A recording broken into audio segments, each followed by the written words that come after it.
Arriving at the house, it was nice, beautiful, and big. There was a staircase with about 20 steps leading down and a deck area. The Willamette River was down below. My family and I looked around. As a family, we really wanted the house. Discussing back and forth between the owner asked if we were ready to buy the house. But we had a bad gut feeling looking down at the Willamette River, asking, "Are you sure water won't impact the house if it rises?" The owner reassured us, "No, never. It won't happen. It's a new building, new house, as well as it's been built on high ground. And the river is all the way down there. It won't happen." So they asked if we were ready. But this gut feeling we had, we wanted to be careful and make sure. So wait about a year and maybe we could hold the house and see, then we could buy it. The owner agreed, said, "Let's go ahead with that." So our family, we started moving in. And once we were all settled, the Willamette River had risen a bit. But it was beautiful. Looking out the window, we could see boats and people water skiing all across past the river, and the sun was glistening off of the river. The water was rising, however, I think from the rain. We'd looked down at the river going up and thought, okay, the rain is adding to the water levels. In February, this past year, thought that we had to be careful with the rain because we'd see the water levels rising.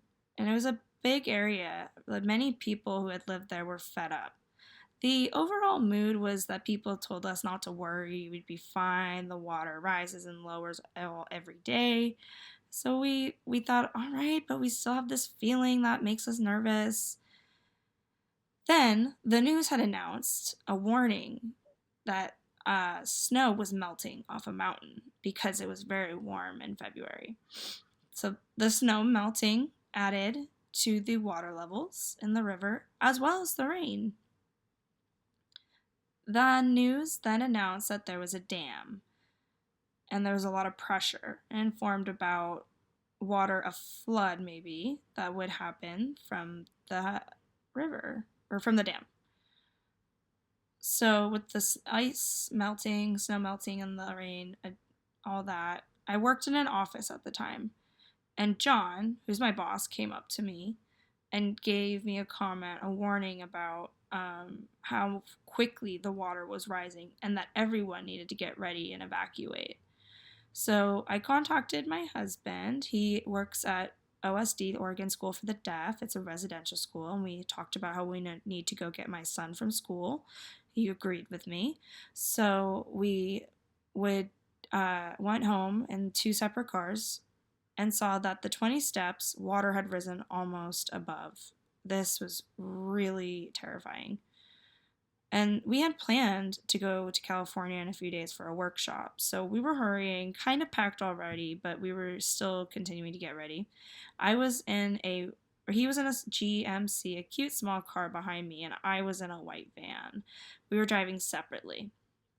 We went to this town. Uh, or we went over a bridge and thought, okay, this is fine. It was a little wobbly, tried to make a right turn. We tried to go over Independence Bridge. Water had risen all over that though. There was trees and debris everywhere. Everything was just destroyed. It was really bad. So we couldn't get across. So we decided to do a U-turn. And after that, we're discussing what to do. So we made our way all the way far back home. And the car, my husband and I were getting ready and hurrying, trying to pack all our things as quickly as we could. But my arms were so tired after carrying so many boxes. And the water continued to rise.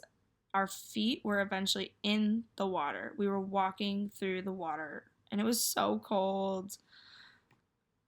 So we were carrying all our stuff, loading up the car. My family, which we were telling everyone to hurry, loading up boxes and moving things continuously. And then we got into the car